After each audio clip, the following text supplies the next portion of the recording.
Hello to all of my Taurians. This is Queen Amun Ra coming to you with your Motivational Monday video. Taurus, get ready to write down some notes about your moon sign because we are on the 17th of the month. In some places it's already the 17th, some places it's the 16th. On the 17th, we round out this month for this cycle. And so last quarter moon is in Cancer. Cancer is ruled by the moon. The moon sign is just as important as your sun sign because it is alignment with our feelings, our instinct, how we feel protected, like nurtured, mothered. Also, it's self-care. It's nurturing, right? Listening to your intuition, your instinct, right? So let's get into it and let's see what your cards have to say. Also, Cancer is called the money sign as well. So not only can people nurture themselves in the way that they want to nurture themselves, but it's also a good time. Money keeps coming out in almost everybody's cards because of the space that we're in. So let's see what we have. Here we have the Page of Swords. Something is coming to an end. Here we have the Knight of Swords. We have the Lover's card. We have the Nine of Swords, the World card, and also the Moon card. This card came up in Leo's reading too. So if you all have Leo in your chart, you'll see what I'm saying here's the Moon card. We also have the Lover's card. I want to say, did this come up in Leo? This is coming up on somebody's side. The Lover's card too. The World card. Wait a minute, this reading almost be like, I can't say identical to somebody else's reading, but it looks kind of close to somebody else's reading. We don't have the other cards. Okay, all right, so listen. Something is complete, right? This card came up in somebody else's readings because this is somebody weighing the pros and cons of a relationship. It could be a friendship, it could be a romantic relationship, it could be a job. You weighing the pros and cons, and for somebody, the cons are feeling like they're outweighing the pros in the situation. And see this right here? This is like the ugliness coming up, like ugly emotions coming up, right? Now, this is interesting because this card right here is a water sign card. But remember, this is Pisces. We're in the last quarter moon of Cancer. Pisces and Cancer is a water sign, and then we're coming up on the new moon, which is on the same day as the solar eclipse in the other water sign, which is Scorpio, right? So a cycle is closed, something has ended. It could have been with somebody that you felt was a twin flame. You could have felt like that person was a twin flame. And so the emotions are starting to run deeper and deeper and deeper only because of the moon phases that we're in, if that makes sense to somebody, right? So, but the anxiety that you've been feeling about a situation is coming to an end.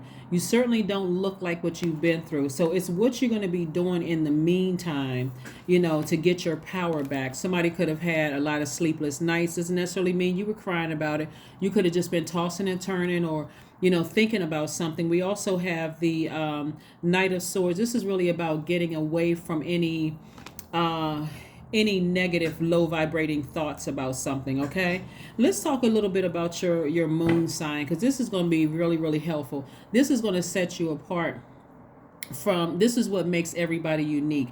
Your sun sign can be Taurus, like you, and you can know 12 other people, all Taurians, right?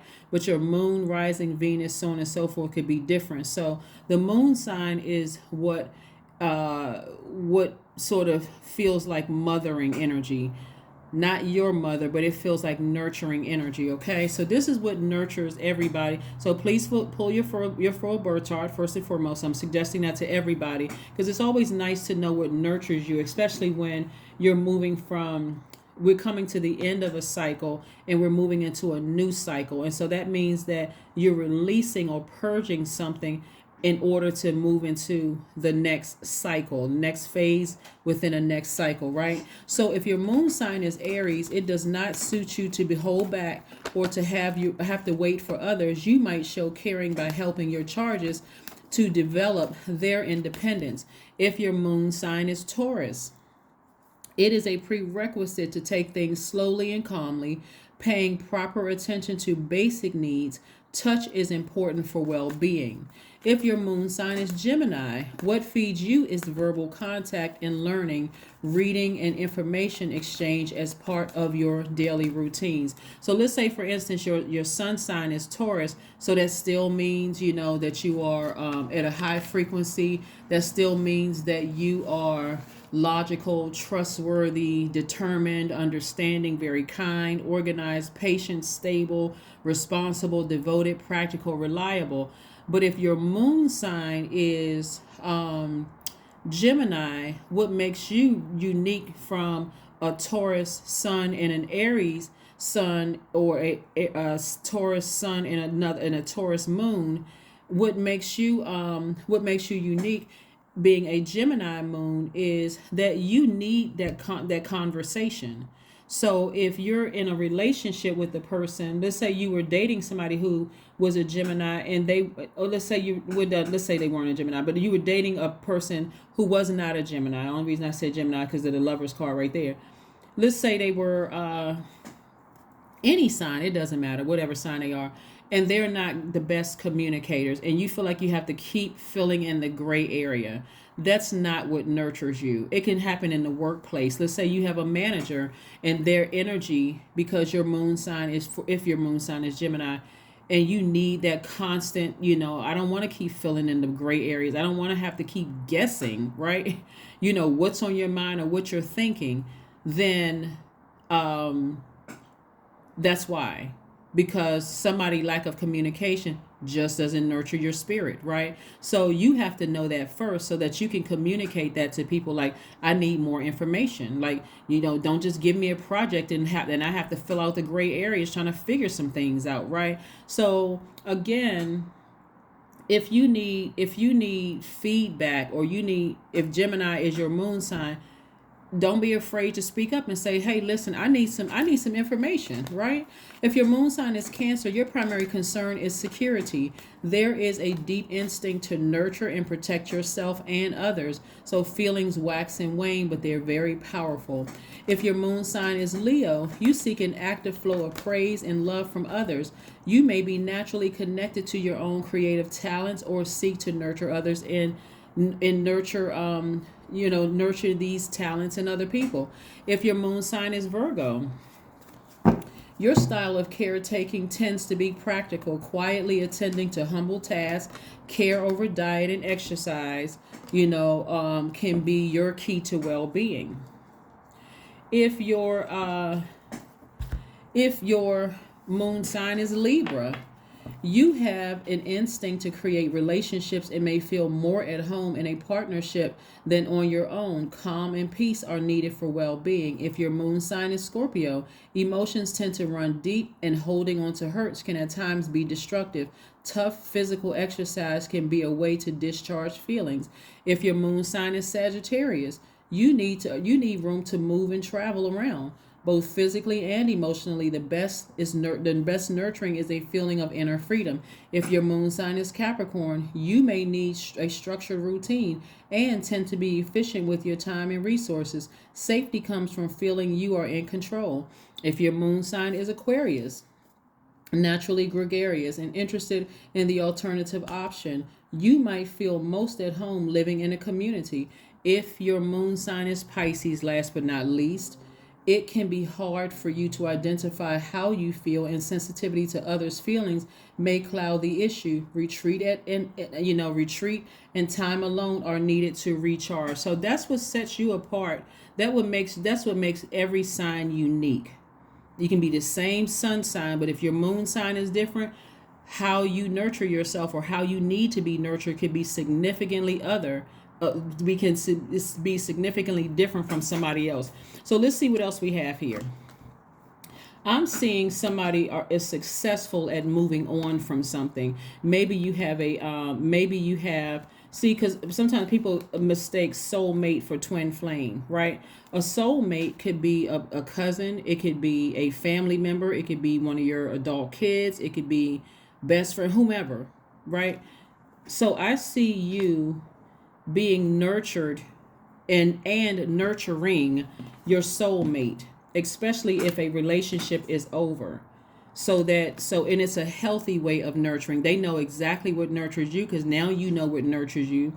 And I do see you being victorious at doing that. So yeah, I see somebody moving on from something, getting back on their throne, being very charismatic, happy, feeling free, and so that healing process. And when we come around to this new moon phase on the 25th, you'll be able to rest properly, like really, really rest your brains, rest your mind about something, and feel like you're being nurtured. So yeah, I do see somebody emotionally walking away from something and stepping into your own light. This is where somebody is inspired. It always helps to know what placements are in your birth chart, so that you can know exactly how to nurture and how to feed your cells. Here we have the 8 of Wands. Your healing is going to be very, very quickly. It's going to be very quick. It's going to be a quick healing. Here we have the Queen of Pentacles. You'll be reaching out to your connections, right? This is Mother Earth energy. This is a person who is, your resources are increasing, or on the come up. But this is you reaching out to your resources, doing things that just make your world a lot more beautiful. Remember, your ruling planet is Venus. You and Libra, Taurus, actually share Venus as your ruling planet. So again, this is where you are going to get back to you're going to get back into the swing of things and making your universe more beautiful. So during this time, as we're closing out this cycle, that can be a difficult time for everybody, especially if you feel like I got to purge something and I need to move on from something. That's what I see you doing. Let's see what else we have here. Moving on, let's see what else we have here. We may have some more visitors on the Taurus reading, because I'm seeing some other signs saying, hey, my moon is in Taurus. My such and such is in Taurus. So that's a good thing. So we may have some more visitors on the Taurus channel. So let's see what else we have here. Let's see what else we have here. Let's see what else we have here. 7 of Wands. Yeah. Somebody can defend their decision to move on from something without coming across as defensive.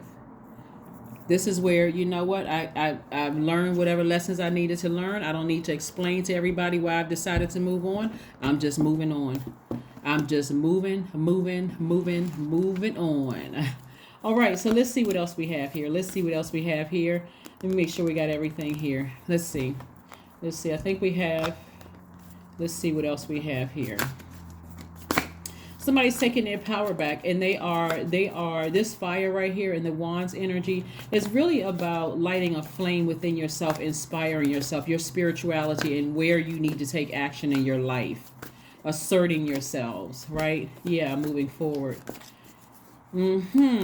Somebody is just feeling like something is complete. I know when people see the Lover's card, they just automatically think twin flame energy, but something is complete. Somebody feels complete. Somebody feels free of a situation. Here we have the King of Cups. Somebody feels wiser. Somebody feels more balanced out, like they know how to. This water energy right here. Of course, we know Cancer is a water sign, and we're in this space of water energy. Cancer and Scorpio coming up next. And so somebody is feeling like they have a better control over, their emotions and their desires, their feelings and their desires. So this is nice. Things are balancing out. They're balancing out for you. So let's see what else we have going on here.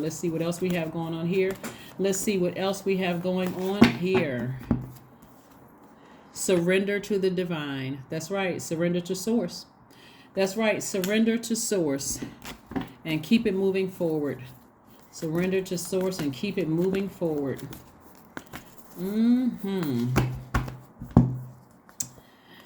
Connect with fire. I don't know how many of you all use a burning bowl, or if you know what a burning bowl looks like. I used to have one sitting right here on my table, but you don't even need to go purchase one. You can write down whatever you want to release into the universe. You're releasing it in love, with forgiveness, and you're just releasing it, getting it out of your spirit, getting it out of your space.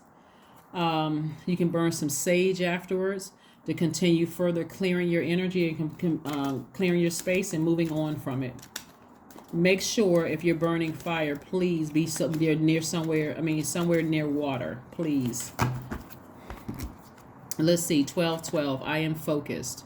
That's right. I am focused. I'm laser focused. Stay focused on your best possible future and remain optimistic throughout the entire journey. Your angels are right behind you as you turn your dreams into reality. See? Very nice. Very, very nice. Let's see this affirmation card, which came from one of our earth sign tribees. Very nice. She did an excellent job on these cards. Excellent job on these cards. So let's see. Let's see what else we have here for your affirmation. Let's see what your affirmation is, Taurus. Growth. Affirmations for growth. I am a work in progress. Aren't we all, right? I release old habits and create new trails. Each day I am getting better. I am in charge of my direction for my life. I am not defined by my past. I grow through my struggles. Roadblocks create opportunity. Roadblocks create opportunity. That is what I have for you, Taurus. Thank you for joining me. I hope you all have a fantastic week. Don't forget to set your intentions, and I'll see you on Wednesday. Bye.